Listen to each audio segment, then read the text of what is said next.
Welcome to EnigmaCast, nerds. And as always, I go out and I do the work that you're too lazy to do. And I find the diamonds in the rough to bring them on the show to educate us in the things that we all like to talk about on my channel here.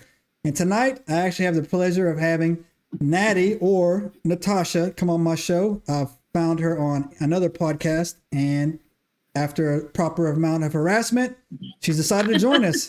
So Natty, thank you for coming on, and please introduce yourself. Oh, thank you for having me. I'm super excited. I always tell people all the time that I love being on other people's shows and I love having people on mine because I am in a very tiny town in southern Indiana and there's not a lot of people that are like-minded. So it's very difficult to have these fun conversations and talk about things because everybody just thinks you're weird. Yeah. But on my show, we talk about all kinds of good stuff. I mean, I've done alien abductions, UFO sightings. Cryptids are my favorite to cover, haunted places. I do paranormal investigations when I can, and I like to cover those. So we go over the history of the facility or land or whatnot, things that happen, things other people report, and then if I saw anything. I'm a little different, so you will see on video up here is a cat ball, down here is a cat ball, and I have my K2 meter on, just because I always do when I'm recording, because weird stuff happens to me all the time. I do some weird stuff. And I'm like, but it's just weird things that happen to me. I guess some people call it mediumship. I've had multiple premonitions. I've got a really good track record, actually, but I don't advertise that for the most part because it's really creepy because it usually involves babies or death.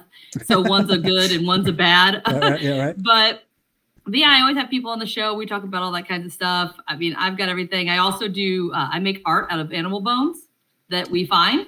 Okay. So I do not kill for those, just to clarify. I find them or we eat them. So very much ethically sourced. But I also design all my merch. I created my own website.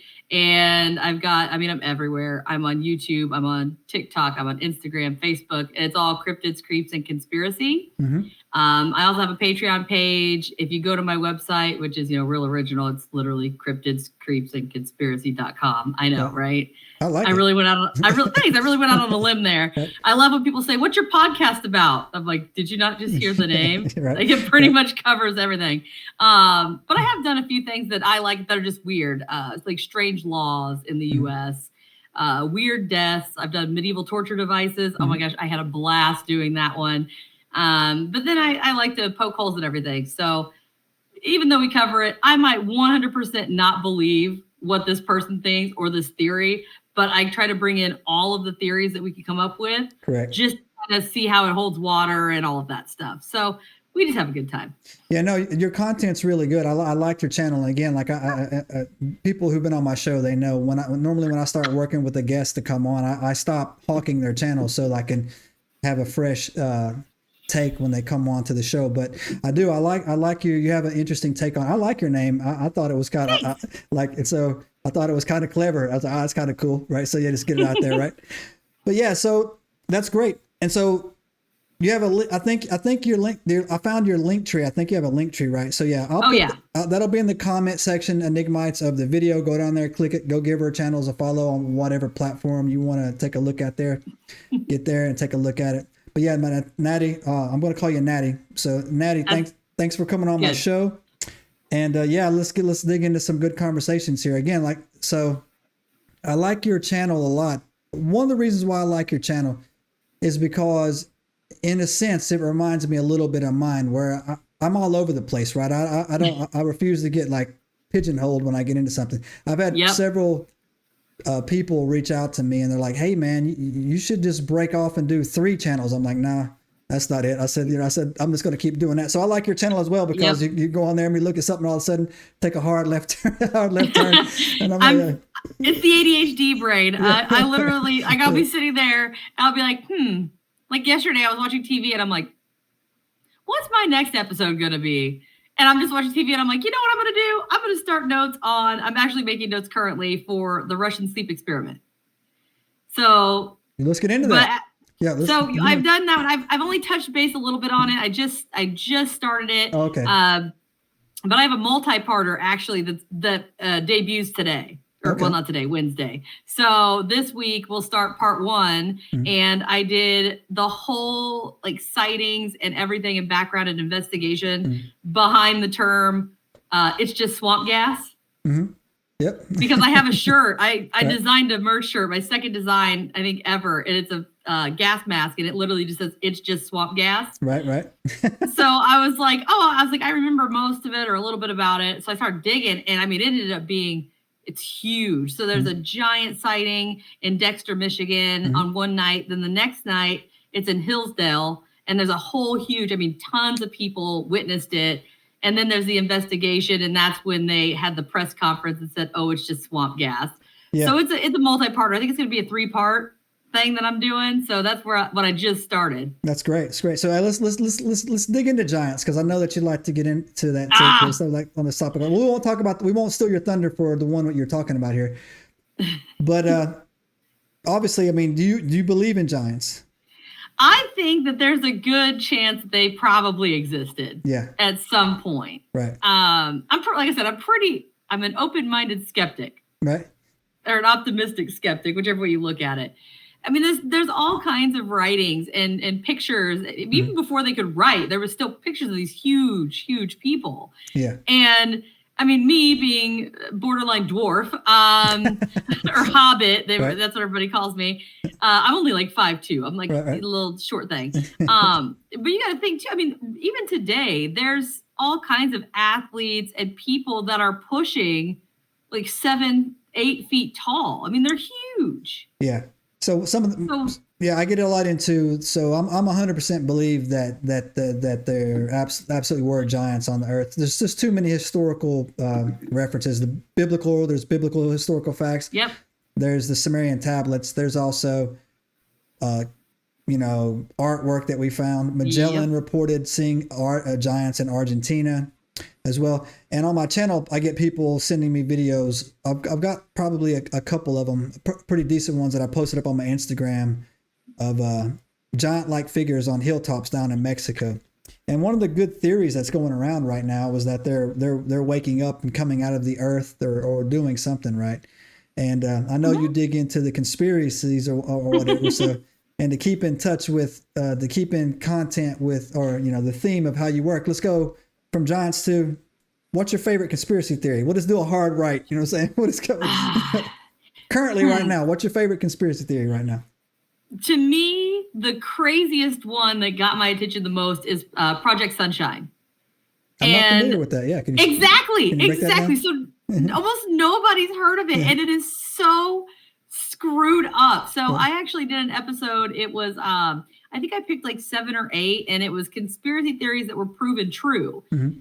And so I went through it. I mean, they weren't like a deep dive, but they were kind of just like a graze over it. It was like, here's the conspiracy theory. Here's what was true. And how do they line up? Right. And Project Sunshine was horrifying. Right. Like the real actual thing. So the theory was back before everybody started bombing everybody. Mm-hmm. They were running tests to see what the damage would be. Basically, collateral damage. And they would take flesh and bodies and stuff, and they would run like nuclear testing on it to see what the radiation would do to the body at different levels and all of that. Mm-hmm. Well, they didn't have a lot of people that would volunteer their bodies. So the theory was that they would just go body snatching. Okay. Like the government would just, which is funny. I used to tell everybody I was a professional body snatcher. I worked at a funeral home. Okay. But they would essentially go take bodies. Well, the problem was, well, I guess it wasn't really, I mean, to me, it's a problem. They found out that the younger the sample, the more accurate data they could get. Okay. So then it was, the government was getting groups together to literally go snatch without permission, like children's bodies. And, you might take, this is a horrible thing, but you take your baby and you want it cremated. Mm-hmm. You send it to the crematory. Well, the government comes in, takes the body without telling anybody. Well, not telling the parents. And then they essentially get wood ash as their child's ashes, but they're testing Yeah. Or they like lob off a leg or something like that. You know what I mean? Like it was just, it was crazy. And there's like a whole, you can look it up online and it'll give details because like things have come out and been released. And that one just blew my mind. And it's one that I do like a lot of things that are weird. Even when I do the cryptids, yes, there's Bigfoot. I've had people on with Bigfoot encounters, but I'm never going to just probably cover Bigfoot. Right. Mothman's going to be a whole thing. If I do cover it, it's going to be a giant triathlon, I'm sure. But I like to get the ones that are lesser known. So it makes more sense, I guess, to me that a lesser known conspiracy theory would be one that I choose. Yeah. So that's you're right, man. That's horrible. But in 2025, man, it's like, yeah, that sounds like about right for our government, right? It sounds like about right for, how I mean, like the satanic cabal that's running show right now, or that we're into it. But I got a fun. So yeah. So again, my theme for this story is we're just going to bounce around, right? So speaking of cryptids, I got a cryptid you should check out, right? And I'll tell you. All right. Do some research on it. I've done 2 shows about it. Have you ever heard of a Pukwudgie? Oh my God, I covered Pukwudgies. Yeah. So yeah. Yes. Right. So yeah. And so me and my crew, man, we did a deep dive on Pukwudgies. And I thought that was when we started, I actually thought that the Pugwudgie was going to be the dumbest thing I ever did. And it turned out to be, it turned out to be, this is actually, I got the receipts to back this up. There's more documented research available for Pugwudgies than there is Bigfoots and all the other ones combined. Yep. Hands down. And other cultures, they call them Duendes, Enigmites. If you've watched, and the people that follow my channel, you've seen my stories on Pugwudgies and Duendes or whatever. I love Pugwudgie video. People send them to me all the time, right? In fact, I have to purposely slow down posting them because my whole channel would be nothing but Pugwudgie videos. Right?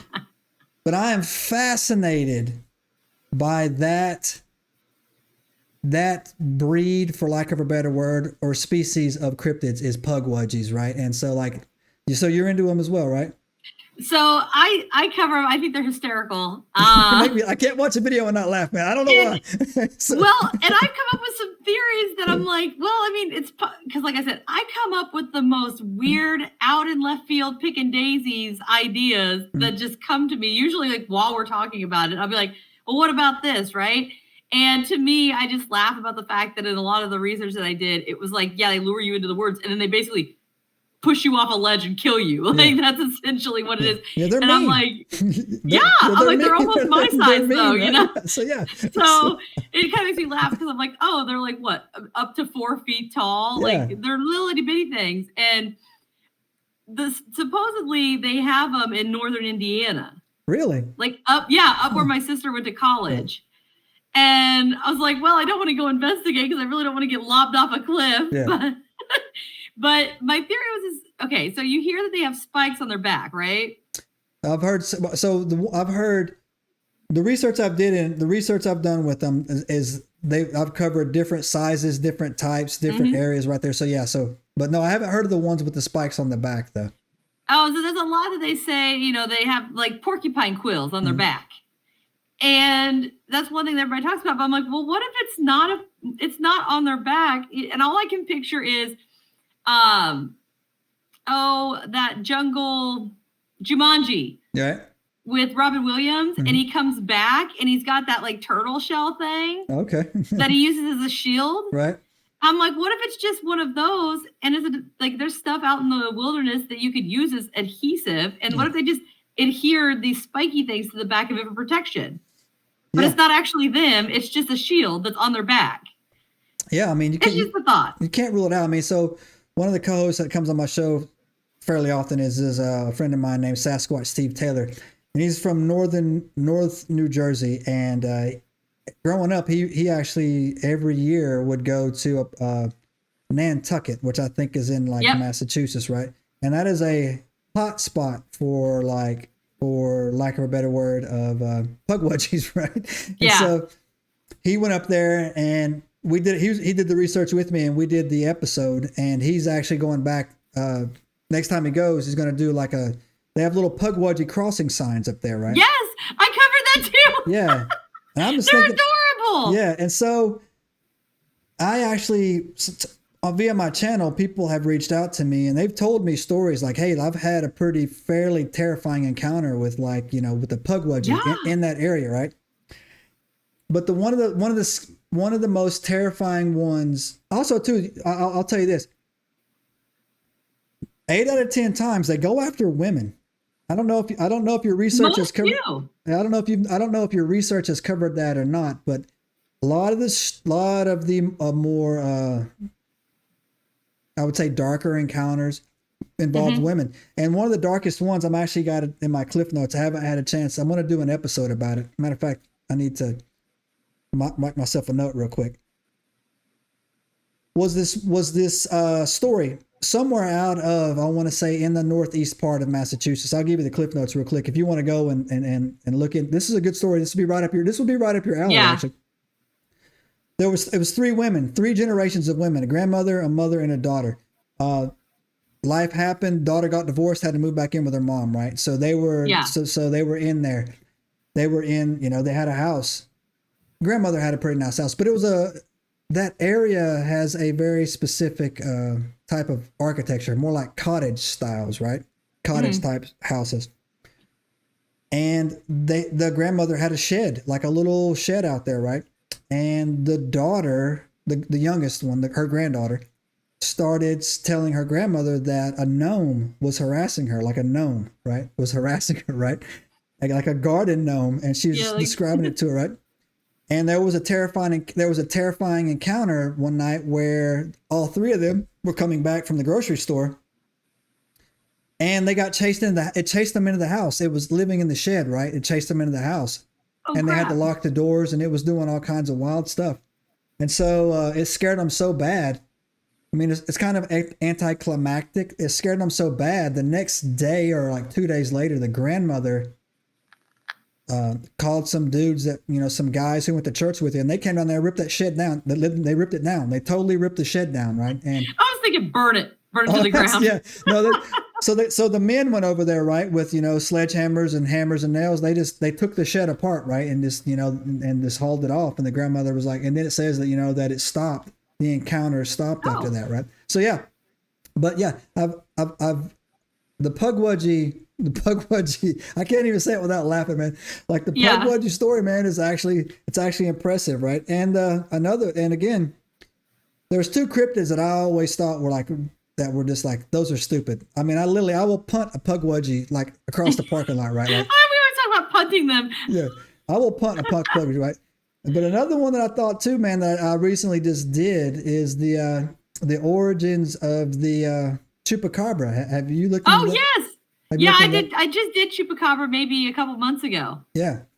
Well, we covered the crap Chup, and then the OG Chup, which I believe is the real one. Yeah, right. I don't like that mangy dog. It's just a dog or a coyote. It's not even. I'm anti-dog Chupacabra. yeah, for sure. But we did that, and we were talking about like I was actually It was actually a lot more fascinating than I was thinking of how its origins. I traced it back to Puerto Rico and how it came out of there, right? And I thought to myself, wow, okay, so yeah, so again, Pukwudgies, man. Like I said, I'll definitely watch your content on that. We'll get in there. The question about it is, are they cryptids or are they fae? That is a great question because I actually got into. This how you want to go full nerd? Let's go full nerd, Enigma. Right? It's been a while. It's been a while since I went full nerd. When you go full nerd, you have nerd conversations with people that can get heated, right? So I had a conversation whether or not a vampire would be a cryptid or not, right? And I was always I don't think it would be. But some people go the other way, right? But the thing. So this book I read over here, right, is the 54 book of Apocrypha. It was the 54 books that were taken out of the Bible, right? And in there is the book of Enoch. And the book of Enoch, again, people who've watched my show know that I always reference this.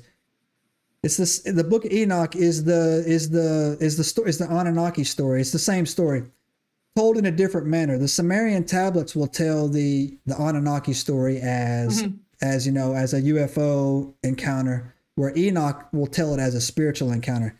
A lot of people don't realize this, but when you look at the timelines, Enoch was on the earth the same time the Anunnaki was here. He was there. Enoch left right before the flood.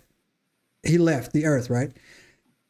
And there is Enoch in the, the book of Enoch. It says that the Watchers came, 200 of them. Mm-hmm.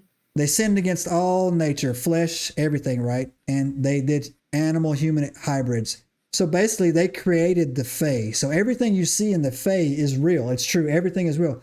And the Sumerian tablets will say the same thing, that the Anunnaki came down and they created, strange things. So when you see Sumerian artwork of a tiger or a lion with wings and a human head, that was real. That wasn't something, wasn't like artistic expression that they just created, right? That was real. And so when I look into that, right, I got to say that, that Pugwudgies are Fae. That's just me. I go that route. Too. I go that route with it, right? I go that route. Yeah. Right?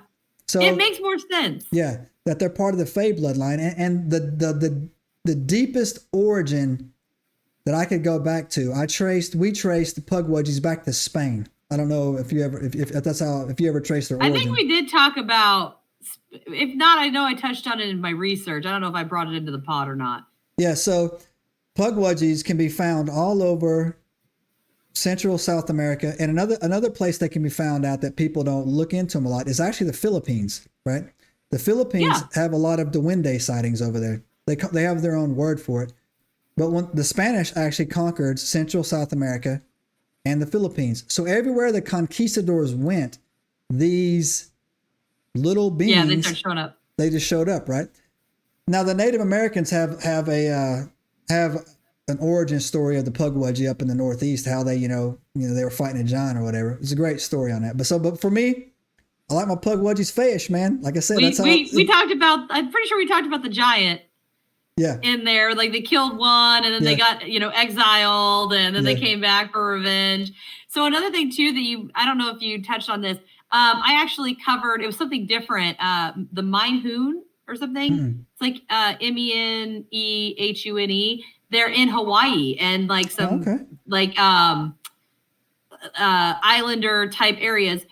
They're small creatures again. They come out only at night. Only certain bloodlines can see them. It reminded me a lot of a Pukwudgie, but not exactly. But I was like, well, maybe they are this, like, kind of like you have a poodle and a Yorkie. They're in the same like section, just different branches. And that's what it kind of reminded me of as I was covering. I'm like, wait a minute.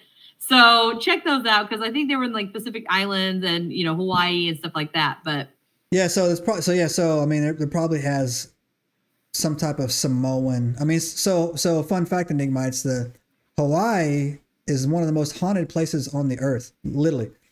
And I forget, Gettysburg is like number 3. I can't remember the number 1 haunted place on the earth, right? Or on in the Americas. No, I won't say the earth. Sorry, I went too big on that. So in the Americas, Hawaii is like number 2. I can't remember the number 1 right now at the top of my head. I know that Gettysburg is number 3, but that it would also make sense that that the reason why I think my Duendes are fayish, right, is the spiritual aspect that comes along with with the Duendes. Not to say that there's not a spiritual aspect with Bigfoots or other types of cryptids, right? But with the Duendes, they seem to have abilities that the other ones don't necessarily have as well. Yep. And so and again, they also have I've never heard of a chill Dogman, period, right? Like I've never heard of it. Exactly. Yeah. But the Duendes have personalities. So do Bigfoots, right? Like a lot of the stories I've been told is that some Bigfoots are aggressive, some of them are benevolent, some of them just leave you alone. But some of the Duende stories I have is like people of like, they clean your house for you. They do stuff. Yeah. They do stuff it's like a Dobby, right? Yeah, exactly. Right. I just watched Harry Potter. So. Yeah, exactly. Right. Yeah. So yeah, man. So that's what I think. So it wouldn't surprise. I think you're probably on something with that, with the different type of, species that would be involved with the, that would be in Hawaii, especially Samoan and Tongan, because they have even going down into, New Zealand and Australia, there's this 100, I think they call them the Mauis down there. I'm drawing a blank on that, man. there's a spiritual aspect to everything in their lives, right? So their connection to the nature or whatever. So yeah, no, that's a great point. I'm definitely gonna look into that. I want to throw this at a couple of my friends as well. I might do an episode on it as well to get on that. Yeah. Heck yeah. Yeah. Resources, networking, right? All right. So changing gears. All right. I'm shifting gears on you. Right. Hit the Jake break. That's right. So Dogman, right? So yes. I know that you live in Indiana, which is shares a border with Michigan, correct? Yes. And you have the Manistee National Forest up there. Yeah, I'm like right next to a forest, but I know that there's a few that I'm like, I don't go outside. So, yeah. So the Joe, thank you. You familiar with the Joe Barger incident up there? I don't think so. Yeah, so he encountered a Dogman actually and shot and killed it, right? In the Manistee National Forest on it. So do you have any? So I want to shift it back to your to your local locale. You said you live in a small town out there. Yeah. And do you have any type of like local cryptid folklores or anything like that? The closest one would be the Millrace Monster. Oh, what is that? Yeah, I never heard of that. So it was like a little spat that happened in Columbus, Indiana, right. and that was Millrace Park, right? So I'm trying to remember exactly, but it's like this weird looking creature thing that they supposedly saw like in a small time frame. And I mean, it was one of like the largest cryptid, like I guess posses. Mm-hmm. To go find this thing. I mean, really? they're getting all the resources up, and these people are hunting this thing down. They never obviously caught it, right. But it's like a weird thing that's like over by, I think it's the river maybe is close by. I haven't dug too far into it. I just know that it's there, and I know that they did a lot of like people looking around, and like I just keep thinking, pitchforks and torches, but I'm sure it was a little bit more advanced than that. But that's what I'm picturing in my head. Right. But I'm going to cover it at one point, and I want to go down there because it's not that far away from me. I think I could probably make it a day trip. Yeah. But that's probably the closest. I know that we have Pukwudgies up north. We have Brown County National Park that's down south, which is over by Columbus. Mm-hmm. And I know there's Bigfoot and that kind of stuff, but I don't feel like there's a whole lot like specific to the state. So yeah, that's actually pretty cool because I'm thinking about doing. I get sent a lot of information, right? It takes me time to filter out because some of it is like, all right, yeah. So you know what I'm talking about, right? Like, all right, yeah. Like, people are like, I see a UFO every night. Yeah, that's not a UFO. Bro. All right, man, you're good. Can I get a t-shirt? No, you can't get a t-shirt. Leave me alone. Yeah, exactly. Do better. But I do believe that the cryptid, paranormal, especially the conspiracy theory topics have become less and less taboo, mainly because of the fiduciary that our own government seems to try to get away with, that people will be like, all right, so yeah, okay. But I do believe that the areas, each state, I won't say probably each state, but like each area, geographic area has its own legends type lores that go into it. Right. And we just talked about this. Did you really? Yeah. I was talking to somebody about, what was it we were talking about? Some kind of bird or something. Right. And I'm like, you can't report the same cryptid everywhere. I was like, it's kind of like Bigfoot. You got Yeti and skunk ape and, regular Bigfoot or whatever. I'm like, they're going to adapt to the climate that they're in, or they're not going to be able to sustain their livelihood. You can't have, say, a cryptid in, icy stuff that's going to be in the Sahara. You know what I mean? Like, you have Mongolian death worm. You're not going to find one in Alaska. Right. It's just, to me, I'm like, it's just like, it's animals. Yeah. You're not going to have the same type of bird everywhere. You're not going to have the same type of dog everywhere. It's just, to me, it is very much correlated with the area and the geographic location and how things function in the environment. Yeah. And so I would think, and that's a great point too, to add some context on that. You could find literally when you go out to every, I won't say every state because I haven't been to every state, but I know that California, Washington, Oregon, Oklahoma is a nasty cryptid place. I don't know if you've ever done any research that's where all the mean ones live, the people eaters down there, right in Oklahoma, right? Especially LaFleur County. But even when you slide through down to Mississippi, Louisiana, the Appalachian Mountain Range, West Virginia, even another place I slept on for a while, underestimating the level of cryptid fiduciary, was actually Ohio, right? Yeah. So Loveland. yeah, I was like, wow. Yeah, I was blown away, right? Frogmen. Yeah. So I mean, like, Ohio used to be a state, man. I kind of dunked on like Ohio, like, man, please, nothing's going on in Ohio. But now I'm like, no, a lot's going on in Ohio. You know what I'm saying? So, What's crazy is it does seem like they're kind of like in clusters. Yeah. So you have like the Massachusetts area is like heavy. Yeah. Cryptid wise. And then you have this is the other thing I like to consider too that I find interesting. So you have Michigan, Ohio, that are very big clusters. Kentucky's really big. Oh, yeah. And then you have stuff out west, California, like you said, Oklahoma. I believe Montana has quite a bit too, if I remember correctly, as far as like Wendigos and stuff. Oh, yeah. But to me, I find terrifying, interesting. by the way. Yes. So what my thought process was you have all these spats of cryptids, but then you have areas that are prominent for UFOs, right? Yeah. And sometimes they overlap, but sometimes they don't. But then I find that like hauntings and more paranormal and spiritual, like, well, I guess cryptids, some are spiritual, but a lot of supernatural and that kind of stuff, they're in their own pockets as well. Yeah. You have Louisiana and Georgia, like all the southern states. Savannah. Yes. And I feel like it's interesting to me that a lot of the spirit ones do not overlap as much with the cryptids. Yeah. Aliens Savannah gives will. me the creeps too. You ever been to Savannah? Georgia? No. So I was planning a trip. I want to go to Savannah. I want to go to New Orleans. Those are two of my top. I want to go to Salem, but I don't want to go during Halloween because I like real witch stuff because, well, I just tell everybody I'm basically a witch. So we just go with that. Right. But I don't like all that fake, hubbub and hyping it up. So I won't go in October. Right. Yeah. So yeah, the like Savannah, Georgia gives me the creeps, man. And then also like Charleston, South Carolina gives me the creeps. Right. So yeah, I just don't like it. To me, like I tell people too, no offense to anybody. South Carolina is the dumpiest state we got. I mean, I'm sorry. And I mean, I've been to it, so I just can't. There's something about South Carolina, man. There's something in the earth. There's something in the earth in South Carolina that just makes my freaking skin crawl. I don't know what it is. Yeah. Man. I hate driving through it, but again, I'm sure it's the people who've like been born or raised there or whatever. Probably. My ex-husband was from there. Oh, is he? Oh, that's why he's your ex, right? Charleston, actually. Yeah. So, yeah, man, I don't know something about it, but I know that.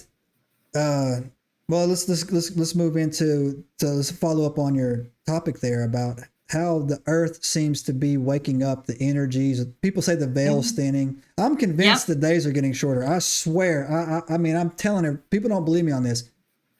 I get up at 7:00 and by the time 5:00 rolls around, I can't even believe like what happened. Like I can't even I don't know what's going on.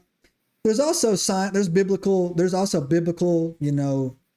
talks about the days being shortened in the book of Revelations. There's biblical concepts to that. There's also, scientific theory to it. CERN, who knows what they're doing or whatever. Mm-hmm.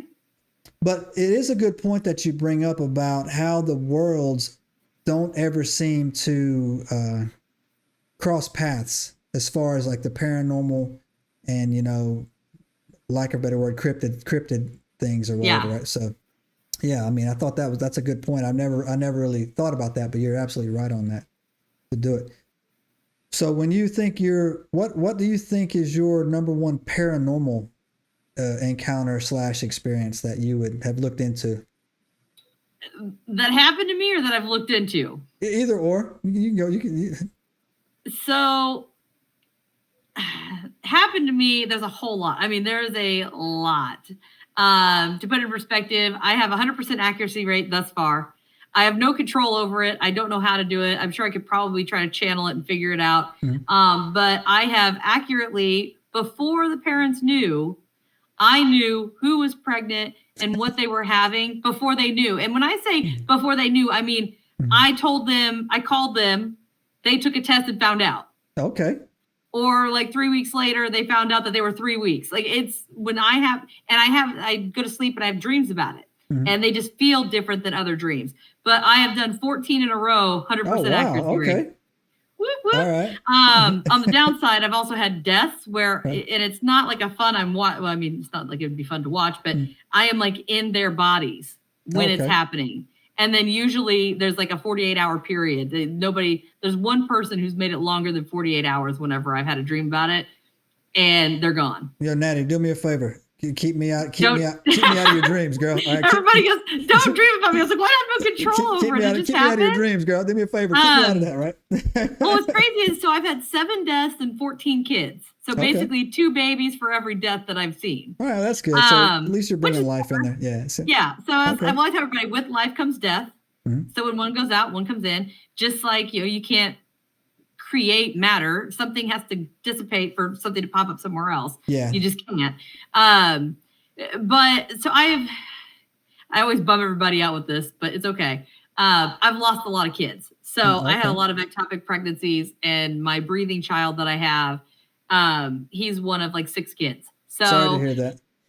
When I lost the first one, and actually we just did a celebration, he would have been 16. And then the same time, a little bit later, I found out I was pregnant with the twins. So I found out on the same day that it was the first one's birthday, and they called me the same day to tell me I wasn't pregnant with the twins.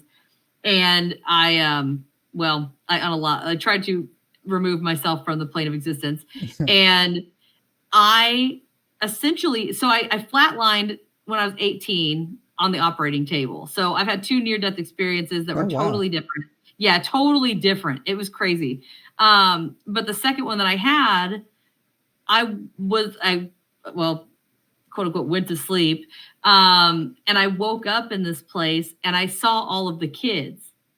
And the crazy part was my breathing child and the first one had the same father.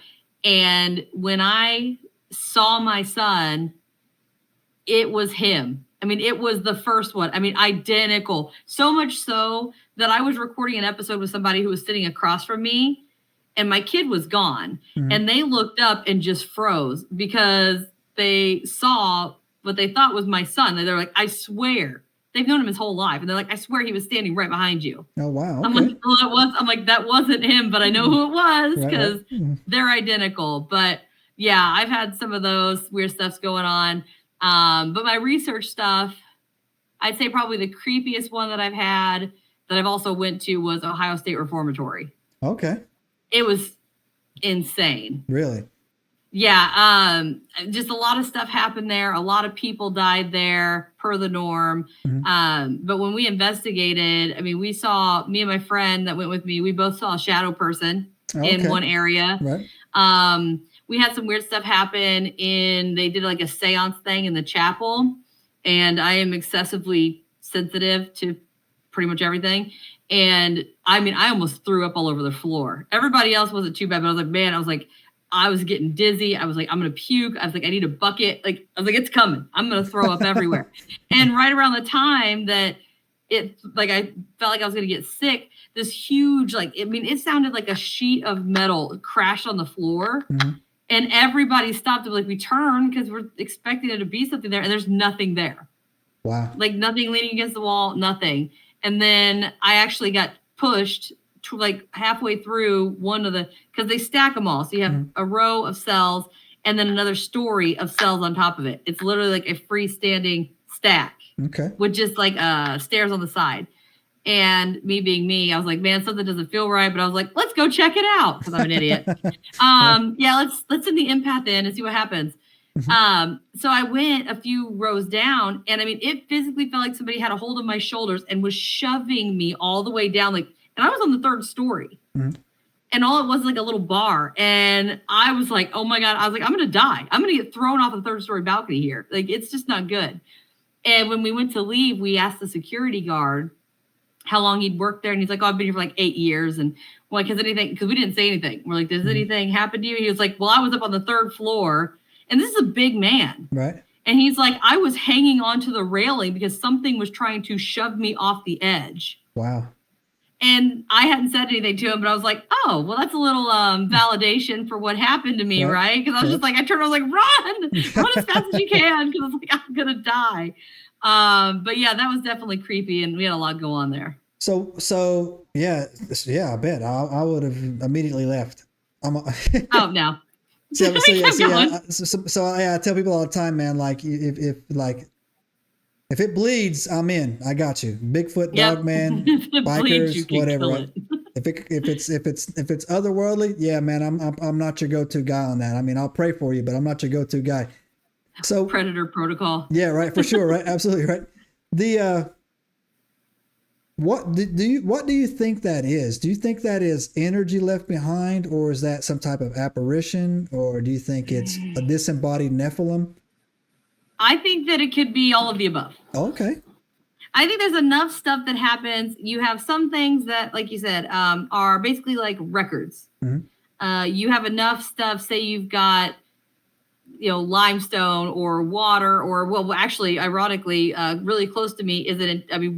My area is known for its limestone, like everywhere around me, and we have a river that goes right by us. It doesn't help either. So we're basically a battery here of paranormal bullshit, and I feel like you can have the ones where it leaves such an impact that it is just like, I forgot the word. My brain fried. But basically, it just relives and relives and relives, but it's not aware of what's happening. It is just stuck on repeat.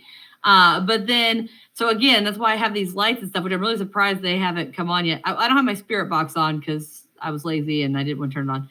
But I have coherent conversations with things in here.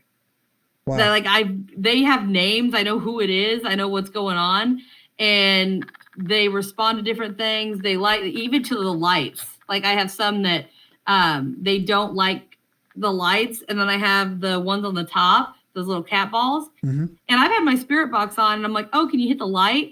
And it was like frustrated. Like it was giving me words that was like it's like I'm trying, and I'm like, "Well, why can't you hit it? Just hit it." And it's like too high, like it couldn't reach it. And I'm like, oh, okay. So I moved one to the bottom, and then it started going nuts. It was just that they couldn't reach the top, which I think were my kids. Mm-hmm. And so I moved it to the bottom, and that's why there's one on the bottom and on the top now, because I used to put them in different spots, and certain ones like certain spots. But there are some where, I've had my spirit box on, and I've made people on my show cry. So I had no idea what the words meant, but they did. Okay. It was crazy. So I think there's a little bit of both. I sometimes wonder because a lot of people think, oh, you're stuck here. You either go up, down, disappear, whatever happens to you, but sometimes you get stuck. But I'm wondering if you're not necessarily stuck, but there's just a doorway. Like you said, the veil that thins, and maybe there's, and then you have the whole topic of portals and all of that. I'm like, what if they can come back and forth? Why not? Like, what if, and then two, what if the ghosts aren't ghosts, the ones that are on repeat? What if it's not that? What if you're just hitting a thin spot between two universes? Yeah. So maybe you're a ghost to them. Yeah. So no, that's actually a great theory. And that's actually, you're very accurate in your description of that, because that is exactly what has happened in Gettysburg. The reason why Gettysburg is, the Battle of Gettysburg,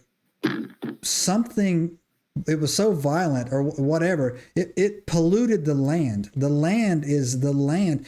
I was driving through, like blood magic. Yeah. So I actually inadvertently, I avoid Gettysburg. I just recently relocated to Florida, but I was in Northern Virginia, Maryland, for DC area for a long time. I came back I went and watched a really good play about the Book of Daniel in this town called Lancaster, right? It's the only event that was in Lancaster. And my GPS routed me through Gettysburg late at night, right? And I swear when I was going through Gettysburg, I was like, man, something like again, I just don't really like it. I don't really enjoy that type of stuff. Off. But Gettysburg wasn't always like that. It was the Battle of Gettysburg that did that. So when you say that there's things that stuck on repeat, so many people have said it's the same things over and over. Something stuck on repeat, something stuck on repeat. Some type of for lack of a vocabulary, residual energy is just... That's the word I I was looking for. Yeah. It's just like thank you. It's stuck there, right? It's on like a feedback loop, right? Like a record, yeah. Yeah, like a record, right?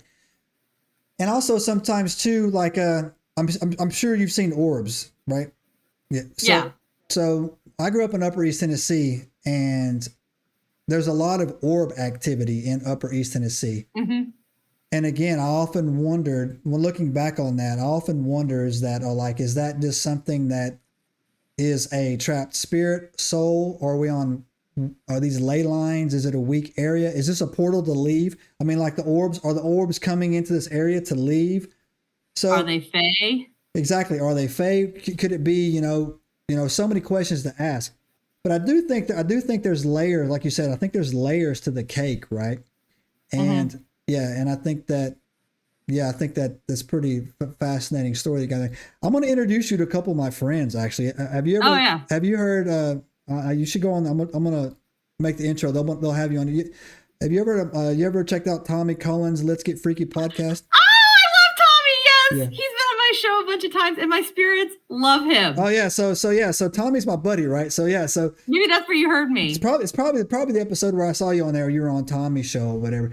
But I'm also going to put you in touch with the cryptid. I call them my cryptid girls down there. The Women's Cryptid Society out of New Zealand and Australia. I just did one with them too. Oh, so you're good then. So you know everybody, right? Yeah. So oh my gosh, they are, all of those people are so amazing. I mean, I try to get on TikTok when they're on, but given the fact that they're in New Zealand and I'm over here, it's kind of weird. But now that I'm on nights, it's a little easier for me to get on some people's stuff because it's daytime there, but nighttime here, I'm just a vampire. Yeah. So, but I've been watching both of them for a long time. Yeah. I wish I could get them on like a real episode. But they really are amazing. Yeah. Julia and Lisa, they're awesome. Tommy's awesome. Yeah. Those are my buddies down there. I give them a hard time. Actually, I give them a hard time. I give Julia and Lisa a hard time at least every other week. I try to give them a hard time. No, they're great people in that. So no, it's a good story. So it might have been Tommy showing that. So I'll introduce you to my other friend Riley as well, man, from Midwest Mythos. I'm gonna make. I've heard that one, but I have not been on that one yet. Because he's probably, he lives somewhere in Indiana, but he grew up in Michigan, so he's right on the border. So you guys could probably have a really good conversation. I'm on the opposite side. Like I'm closer to Kentucky than anything. Have a good conversation on that as well to do it. Then that would be great on that. No. So all right, so I think we've hit all the bases here. We got your paranormal in, we got your favorite cryptid, we got your favorite conspiracy. Am I forgetting anything? Well, my favorite cryptid is Snallygaster. Snallygaster? I never heard of that. Come on, what is that? It's okay. So it's German, and essentially it's a giant, I don't even know how to put it. It's like a mix between, it's got like one cycloptic eye. It's got like steel-like claws. It's got big feathered wings. And supposedly it's got tentacles that come out. Okay. It just looks so goofy, and I love it. But essentially it like laid this giant egg the size of a barrel. And supposedly the one that was there, it flew too low to like a vat of like alcohol when they were like still, doing the distillery, and it fell in and basically died because it wanted the alcohol. Right.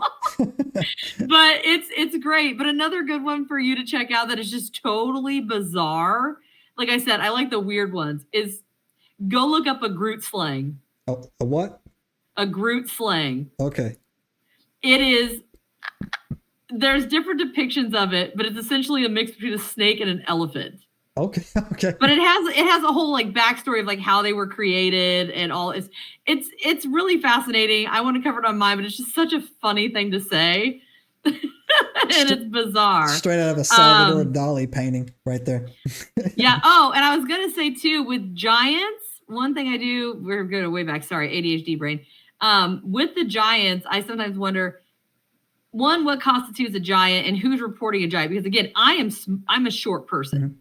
So to me, anything over like 6 foot is like huge. Right. So you could have somebody who's 6'5", which is not totally abnormal. Yeah. But to me, it looks like a giant. So I always tell people, be very cautious about like the wording and who's reporting it and what the thing was around there. Because just like Pukwudgies. And this is gonna be, what if they're just little people? Right. You know what I mean? Misidentified stature, and stuff like that. But there's also subterranean stuff. So that's another thing that's huge is where do they come from? You know, where do they go? Where do they come from? Cotton Eye Joe. But with giants, there's a whole lot of stuff. Like I said, there's a lot of things where it has a tie to, is it alien? Is it, you know, a creature? Is it from underneath? Is it, you know, what is it they call it? Middle Earth or Inner Earth? Yeah, what is no. It? Yeah, and it's just crazy. But I just tell everybody, just be cautious and make sure you do your research. Don't just take one story and run with it. Absolutely. Do your research. Do your research. Hey, that's words of wisdom on it. Natty, this conversation has flown by, and I'm so happy again that you came on here. Please, again, shout out everybody. Give your channel a shout one more time. Again, it'll be in the description of the video. But yep. So I am literally everywhere. It's Cryptids, Creeps, and Conspiracy. And like I said, you can. I know. I was like, I love it because it covers everything. Yep. And it's literally just kind of hit miss, all that stuff. I always put all the links for my research. If I have research that I've done, it's all underneath as well. And then my guest links will be on there too. Like I said, I'm on Patreon. I'm on YouTube, obviously. I mean, I'm everywhere. I'm in places that I didn't even know existed until I ran my stats. And I was like, that's a thing. I'm like, I'll take it. I'm in countries all over the world. It's crazy, and I love it. And it's a good time. And thank you so much for letting me be on here because it's been a blast. Thanks for coming on. So thanks again. So you know how we do around here, Enigmites, this time of the night. Do us a favor. Hit the subscribe button. Give us a thumbs up. If you got any questions or any fiduciary for Natty, just leave it in the comments below. She'll see it, or I'll see it, or I'll forward it off to her on that as well. Please go into the description of the video. Click her link tree. Go out there. Follow her on your favorite. Her content's really good. It makes me laugh. I like it. It's very interesting on there. Go give her a follow and show some love. It doesn't cost anything for you, and it makes us feel big time. All right. So, Natty, got anything else? Not that I can think of. All right. You know how we do around here, nerds. That's all you get for $1, and we're out. Peace. Subscribe now and turn on the notifications to join us on this extraordinary journey into the unknown.